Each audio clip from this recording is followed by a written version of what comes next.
पिता का पेशा। भृगुनंदी नादी में यदि आपको जातक के पिता का पेशा निकालना हो तो आप किस प्रकार से निकाल सकेंगे?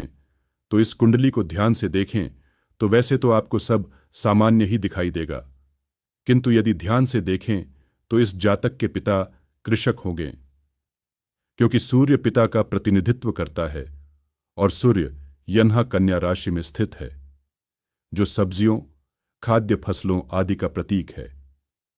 तो पिता कोई भी ऐसा कर सकते हैं जिसमें सब्जियों या खाद्य फसलें आती हो, तो इससे यह निष्कर्ष निकाला जा सकता है कि जातक के पिता कृषक हैं। सूर्य कन्या हास पिता कृषक हो।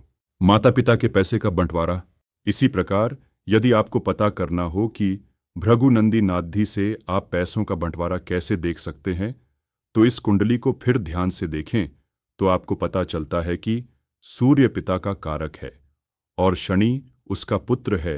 सूर्य से अगले घर में शनि है, जिसे आप भाई नहीं मान सकते हैं, क्योंकि यन्हा मंगल से भाई देखा जाता है।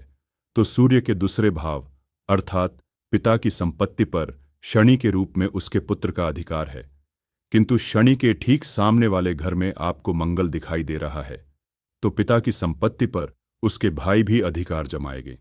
किंतु यन्हा मंगल व शनि दोनों शत्रु है, तो पिता की संपत्ति को लेकर विवाद रहेंगे।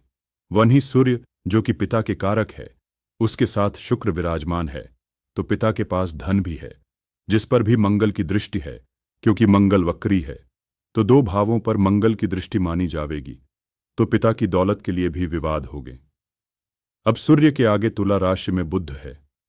तुला राशि यन्हा समझौता प्रदर्शित करती है और बुध बंटवारे का प्रतीक है, तो हमें पता चलता है कि पिता की धन संपत्ति दोनों पर ही पिता के भाइयों के द्वारा प्रभुत्व जमाया जाएगा और बाद में उस संपत्ति का बंटवारा होगा।